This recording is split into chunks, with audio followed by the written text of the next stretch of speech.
Vaša eminenca, dr. Franc Rode, spoštovani naši sodelavci, dr. Ferdinand Šerbelj, gospod Lojze Mušič, soprogo, ki je restaurator tukajšnjih jaslic, dragi nastopajoči predavatelji, gospod Andrej Doblehar, brat Jan Domini Bogataj, pater Andraž Arko, dragi vsi tisti, ki imate radi svetega Frančiška, predvsem pa kulturo. Včasih so dolžnosti tudi prijetne in imam prijetno dolžnost, da vas srčno pozdravim v imenu tukajšnjega samostana, pa tudi v imenu frančiškanske province, kot odgovoren za Komisijo za kulturo, mi pripada ta čas, da vam izrečem dobrodošlico. V teh prostorih ste vedno dobrodošli, danes pa še posebej, kajti danes bomo blagoslovili te unikatne jaslice patra Wolfganga Koglerja, ki ponazarjajo svetega Frančiška, ki je ustvaril prve žive jaslice. In to je naše poslanstvo, da bi preko kulture, preko umetniškega ustvarjanja, preko srčne dobrote ustvarjali žive jaslice tukaj v cerkvi, doma po družinah, po skupnosti, pa tudi v našem narodu. Danes tudi praznujemo dan samostojnosti in edinosti in lahko rečemo, da prav ta vzor Kristusa novorojenega, ki se ni bal biti človek, sprejeti človeško naravo, nas je navdihnil vsaj posredno, da se nismo bali imeti svojo državnost in smo se osamosvojili. Posebej pozdravljam tudi vokalno skupino našega Tromostovja in lepo prosim, naj ta večer začnejo z pesmijo, naj ponazarjajo tiste nebeške melodije, ki so jih slišali pastirci, in tiste melodije čudovitega slovenskega jezika, ki odmevajo tudi v naših srcih.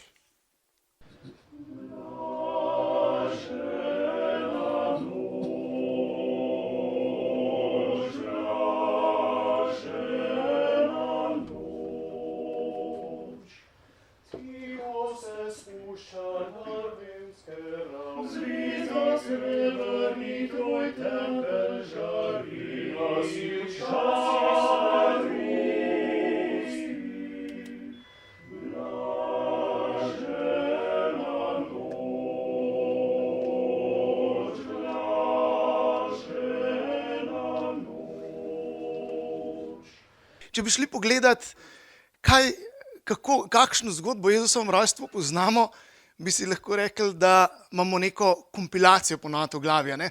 Da vemo, da je pač angel v znanju Mariji, Marija šla k Elizabeti in tako naprej, ne? Vse do Betlehema, kamor sta morala z Jožefom promati na osličku in potem iskala tisto prenočišče, so prišli pastirji in po pastirjih seveda še modri z vzhoda in potem beg v Egipt in nazaj v Nazaret.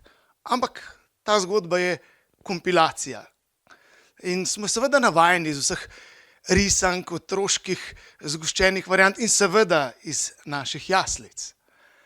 Ampak v resnici gre za dve zelo svoji pripovedi o Jezusovem rojstvu, seveda, ki sta skupni, ki govorita o istem sporočilu, da se je rodil odrešenik.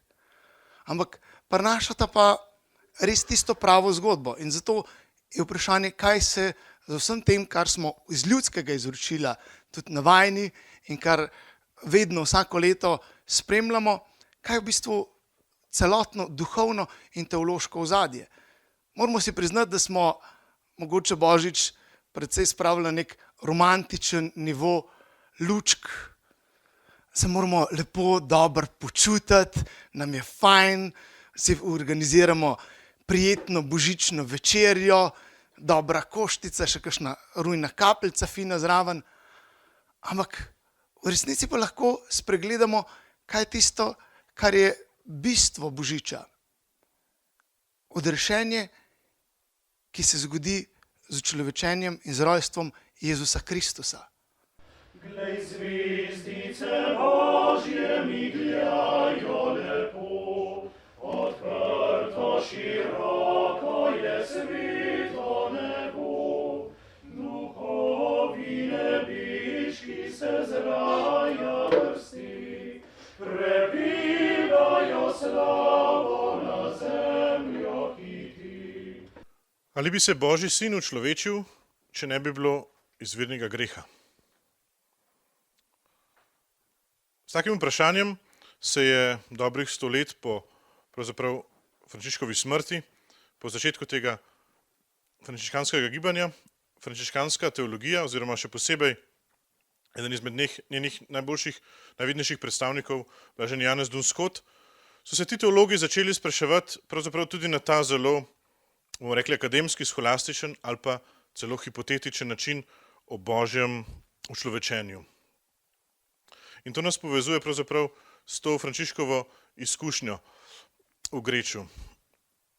Težko rečemo, ali je Frančišek postavil prve jaslice, morda lahko rečemo, da je postavil prve žive jaslice, predvsem pa je pomembno to, da je pravzaprav vsem svojim dejanjem na nek konkreten, kot smo slišali, na nek čuten, stvaren način, na nek poseben, morda tudi čustven način hotel podoživeti Božje človečenje. In prav ta navdih je pravzaprav zaznamoval tudi zgodnja stoletja frančiškanske akademske teološke misli.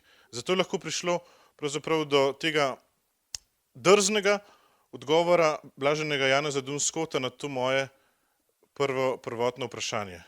V nasprotju z prevladujočo tomistično teologijo, ki je že na podlagi Avguština, Anselma Canterburyskega, pravzaprav trdila, verjetno ne. Verjetno se Božji sin ne bi učlovečil, če ne bi bilo izvirnega greha. Oziroma obratno, izvirni greh je bil potreben, oziroma Kristus je prišel na svet v podobi mesa, človeka, zato da bi lahko s tem, ker je bil Bog, popravil tisti izvirni Adamov greh, njegov prvi padec. Frančiškan blaženi Janez Dunstot se s tem ne mogo strinjati. On v svojih spisih piše, nemogoče, da bi človekov greh pogojeval Božji načrt. Kako lahko nekaj, kar je pripada redu naše človeške narave, pravzaprav kauzalno deluje na vsemogočno pravičnost in previdnost Boga. Dunstot tako oblikuje drugi del odgovora na tisto prvo vprašanje. Ali bi se Božji sin učlovečil, tudi če ne bi bilo greha? Ja. Kajti Božji sin, Božji logos, učlovečeni Božji logos je pravzaprav šele zaključek celotnega procesa stvarjenja. Učlovečenje ni poprava napake, ampak je bil že po teologiji Dunstota pravzaprav že od nekdaj motiv Božjega učlovečenja, Kristusovega učlovečenja, pravzaprav pokazati, dati najvišji izraz Božje ljubezni. Učlovečenje ni zgolj neka rešilna pot rešitve, ko recimo se zgodi požar, pa potem iščemo neko obvoznico, ampak je pravzaprav v misli Dunstota vrhunski, najvišji izraz Božje ljubezni. In se mi zdi, da nam to vrstne misli včasih kar nekako manjka, ko poslušam naše pridige, naše razlage Božjega učlovečenja, božične skrivnosti. Srečna si ščalca ti betlehemska, družba nebeška pri tebi stoji. In čeprav se povsod odprta, notri sreči se še krat roditi ne boji. In čeprav se povsod odprta,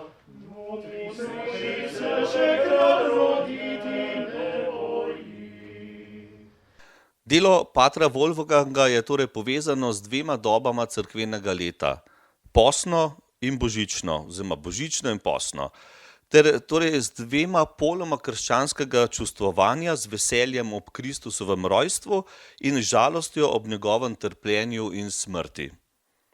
Številna razpela v barvi žgane gline so tako ekspresivna po svoji likovni govorici, kot po elementarni barvni monokromnosti, ter so nekako moderen odraz te pasijonske zgodbe. Jaslice pa se nasprotno z mnogo figuralnostjo in tudi barvitostjo dobro vključujejo v zgodbo tega razvoja bogate in živopisne slovenske jaslične tradicije. Kakšne vrste jaslic je pater Wolfgang izdeloval? Gre za jaslice, ki so po velikosti, uporabnosti in načinu postavitve figur ločene na večje cerkvene in manjše družinske. Lahko so potem to nadalje jaslice s posameznimi figurami in jaslice, kjer je celota v enem kosu, v celotnem, torej v enem kosu je upodobljen cel božični dogodek, jaslična pokrajina, figure ter votlina oziroma hlevček.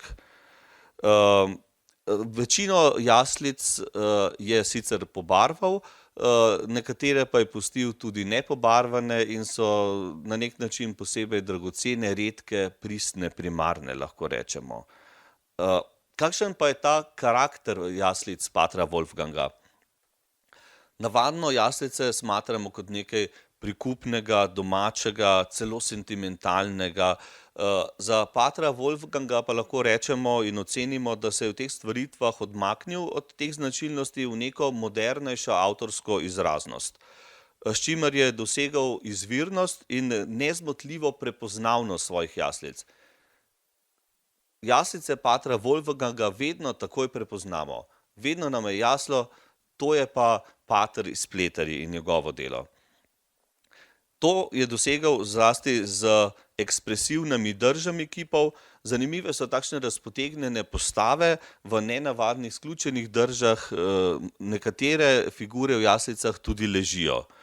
Potem dosegal je z neobičajno postavitvijo skupin, recimo več figur je združil v jaslično celoto in jih uporabil kot ene kompozicijske centre v celotni jaslični pokrajini. Nadalje je to dosegel z individualno karakterizacijo likov, v bistvu odmakne se od neke te jaslične lepotnosti in da vsaki figuri osebno izraznost in v bistvu v tej celoti teh likov združi nek diapazon človeških psihičnih stanj in zanimivih karakterjev. Nadalje je to izvirnost dosegel z grobo površino kiparske materije in lahko rečem, da posebej ekspresiven je v kipih, ki niso pobarvani, kolorirani, tisti barvani pa so nasprotno bolj zglajeni. Potem nadalje je dosegel tudi neko zanimivo dvojnost z oblačili figur. Jožef in Marija ter kralji so navadno oblečeni po jutrovsko, palestinsko, vse ostale figure in liki pa so v poenostavljenih sodobnih oblačilih, torej vsebinsko in simbolno ločuje in dosega likovno dvojnost. To sem že rekel, da je slovenska jaslična tradicija bolj navezana na to pisano, živopisno podobo, lahko etnološko pisano podobo jaslic, zato je večino jaslic na željo naročnikov pobarval. Kakšne izvirne posebnosti pa še zaznamujajo jaslice patra Wolfganga? Zdaj, značilna jaslična celota so seveda skupina svete družine, Jožefa, Marije in Jezuščka, osel, vol, sveti trije kralji, pastirji z ovcami. On jih je pa obogatil še z drugimi liki. To so recimo družina, kjer so se ob starših razporedili otroci. Mati z Ruto, ki se je v Betlehem odpravila z otrokom in v narodni noši in z domačimi darovi v košari. Potem je v jaslicah tudi bradati starec, očanec, ki kadi pipo. Skupina otrok je tudi značilna, ki izgledajo z kapicami rdečimi kot nekakšni prikupni palčki. Speči pastir je zelo znan lik, ne samo v jaslicah patra Wolfganga, srečamo ga tudi v drugi evropski tradiciji. Na obrazu tega spečega pastirja se odraža neko posebno stanje zamaknjenih sanj. Potem nadalje je v bistvu jata angelov, ki z igranjem in petjem in igranjem na inštrumente spremlja Kristusovo rojstvo. Zanimivo pa je, da je večkrat nad jaslicami upodobil Sveto Trojico, dodal je še Boga Očeta in goloba Svetega Duha, ki torej Kristusovo rojstvo simbolno povezujejo s podobo Svete Trojice. Seveda iz lastne življenjske zgodbe je dodajal še podobe posameznega meniha ali pa skupine menihov, ki se bližajo jaslicam Jezusu v jaslih ali pa kakšno drugo svetniško osebo, recimo škofa Antona Martina Slomška, in s tem je posegal tudi na neko lokalno izročilo in lokalno zgodovino. Zato so jaslice patra Wolfganga povedne ne samo kot celota, jaslice seveda vedno gledamo kot celota, ki mora biti pravzaprav smiselno, dramaturško in likovno dovršeno postavljena, ampak lahko tudi gledamo na posamezne figure in značilno je tudi tukaj lahko vidimo nekaj jaslic kot celoto in tudi nekaj posameznih figur. Vsaka figura govori lahko postavljena v razstavišče svojo neko posebno likovno izraznostjo. In na tak način so postavili tudi figure patra Wolfganga na razstavi pred 5 leti v Zavodu svetega Stanislava. Letos pa je aktualna razstava patra Wolfganga v galeriji Družina, kjer so jaslice postavljene v njegovo kartuzijansko celico, njegovo delavnico, kar govori o njegovem življenju in delu, torej povezavi njegovega duhovnega sveta in umetniškega sveta. Torej, ta pester nabor različnih likov, ki sem jih omenil, je zanimiv tudi iz etnološkega vidika in takšnega nabora ne srečamo prav pogosto v naši jaslični umetnosti, sploh ne v jaslicah znanih avtorjev. Morda bi neko vzporednico naredil z kiparko Lizo Hribar, ki je v Kropi upodobila kroparske kolednike in domačine. Zdaj, cerkvene jaslice so večjih dimenzij, manjše družinske pa so tiste, ki so zasnovane in izdelane v enem kosu. In v njih je pater Wolfgang večkrat vključil tudi podobe naročnikov, podobe otrok in se je s tem navezal na staro navado recimo umetniškega upodabljanja naročnikov na svetih podobah. Morda najbolj znamenite jaslice s takšnimi upodobitvami otrok so Tozonove jaslice, ki jih hrani Gregor Tozon. Upodobil je Tozonove fante, ki igrajo Božjemu detetu. Gre za znamenito ljubljansko družino gospe Mirjam Tozon. Potem ta kartuzijanski menih, ki je lahko v skupini menihov ali pa posamezen, je pa lahko rečemo avtoportret in umetniški podpis patra Wolfganga, včasih pa je svoje obličje upodobil v podobi Jožefa ali pa kakšnega pastirja in na nek način nam je ohranil svojo fizično podobo, kar je zanimivo, ker je on, zanj je znano, rekli so, da se ni pustil fotografirati. In ob vsaki razstavi, nekako prireditvi, ki obuja njegov spomin, je težava ravno v tem, da pravzaprav zelo težko pokažemo, kakšen je pater Wolfgang Kogler sploh izgledal, po svojem fizičnem izgledu. Prav posebne jaslice v njegovem opusu pa so jaslice v votlini Grečo, ki jih je naročil pater Paškal Gorjup na Brezjah in obstajajo v 2 variantih. Eno varianto imajo v muzeju jaslic Brezje, kjer hranijo in razstavljajo tudi več jaslic patra Wolfganga. Drugo varianto pa vidimo tukaj na tej razstavi, so tudi posebej restaurirane za to priložnost. Torej gre za prav posebne vsebinsko priložnostne jaslice, ki prikazuje prve žive jaslice leta 1223 v Greču. Torej slišali smo med obhajanjem polnočnice, so se zbrali meščani in mali Frančiškovi manjši bratje in mistično se je pojavil mali Jezus med volom oslom v jaslicah.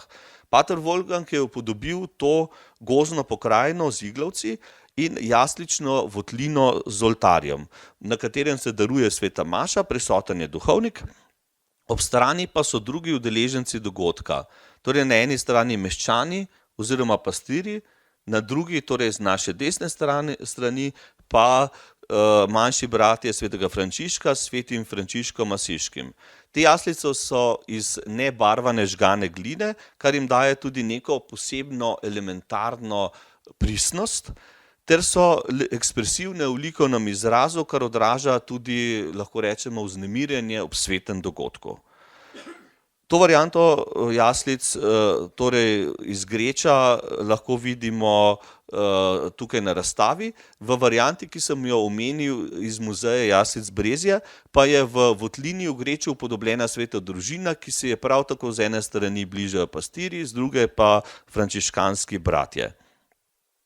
Na aktualno razstavo jaslic v frančiškanski knjižnici pa smo vključili še druge manjše glinene jaslice, zasnovane bodisi v enem kosu, lahko so barvane, lahko so zgolj patinirane, ter tudi nekaj drugih kipov z božično zgodbo, tudi razpelo, s katerim pravzaprav zaokrožujemo Kristusovo zgodbo in zgodbo patra Wolfganga.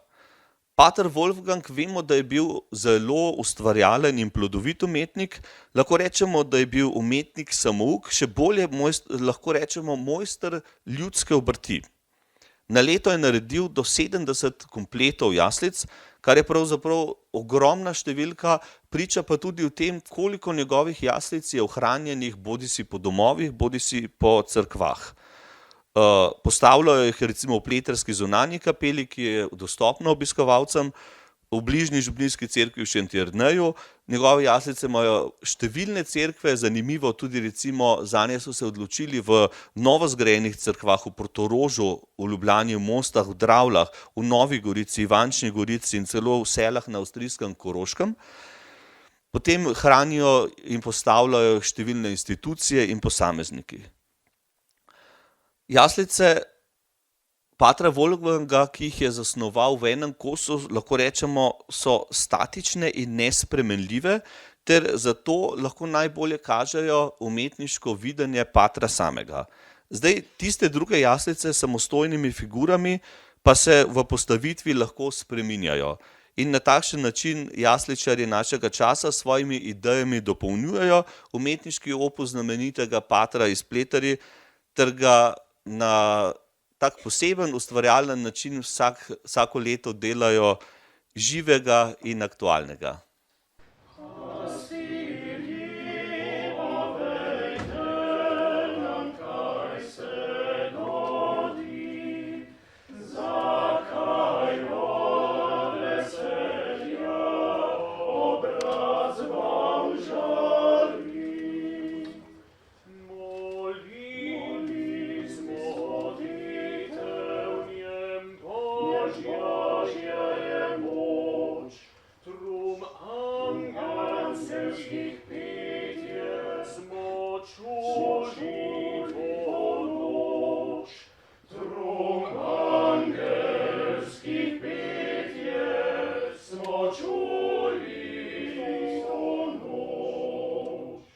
Dragi bratje frančiškani, gospe in gospodje, ko sem dobil vabilo brata Jean-Dominika, kot ga jaz francosko imenujem, sem bil presenečen in hkrati vesel, da sem danes zvečer nocoj, se pravi po slovensko, tukaj med vami. In moram reči, presenečen nad bogastvom in lepoto tega večera, ki so ga nam podali Andraž Arko, zgodovinski pogled, teološki pogled, predvsem na podlagi Atanazija Aleksandrijskega, ki ga je podal Jean-Dominik, in potem tretji, gospod dr. Doblehar, ki je spregovoril o umetnosti in o kreativni umetnosti patra Wolfganga Koklerja. No, ob tem bogastvu, ki smo ga bili deležni, bi jaz dodal še eno ali dve svojih misli. Veste, da že nekaj let živim v Rimu in v teh dneh bo po rimskih in italijanskih cerkvah odmevala pesem, ki jo je leta 1754 napisal sveti Alfons Liguori. In pravi takole: Tu scendi dalle stelle, o re del cielo, e vieni in una grotta al freddo e al gelo. O Dio beato, o quanto ti costò l'avermi amato. Iz neba prihajaš in stopaš med nas, med mraz in nam daješ vedeti svojo veliko ljubezen, kako si nam razodel svojim prihodom svojo ljubezen. To je tista osrednja misel, ki jo je izrazil sveti Alfons Maria Liguori.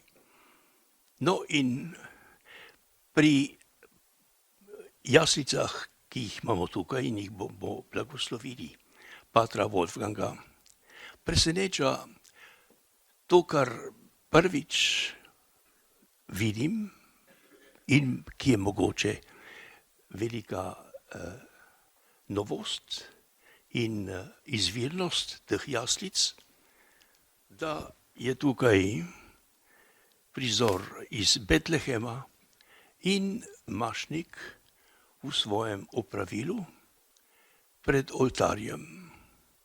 To pomeni, da je pater Wolfgang hotel povedati, vsaka evharistična daritev je tudi rojstvo Boga med nami, Jezusov prihod med nami in v vsaki evharistični daritvi Jezus prihaja k nam. Lepa misel, bogata misel, osrečujoča misel in s tem zaključimo to razmišljanje. V imenu Očeta in Sina in Svetega Duha. Amen. Milost in mir, veselje in upanje Jezusa Kristusa, ki je v sveti božični noči prišel med nas, naj bo z vami vsemi. In s svojim duhom. Bratje in sestre, pred nami so jaslica, ki smo jih skrbno pripravili. Podobe Jezusa, Marije in Jožefa nam brez besed pripovedujejo o božji ljubezni do nas, pa tudi o ljubezni, ki vlada v sveti družini. Pastirji nas svojo preprostostjo vabijo, naj tudi mi sprejmemo novorojeno dete in ga iskreno počastimo. Ovce, zelenje in cvetje so del narave, ki je sprejela odrešenika in se mu poklonila na svoj način. Ko se bomo ustavili ob jaslicah, ob njih molili ali peli in otrokom razlagali božično skrivnost, ne pozabimo, da je Bog postal človek, da bi mi postali bogovi.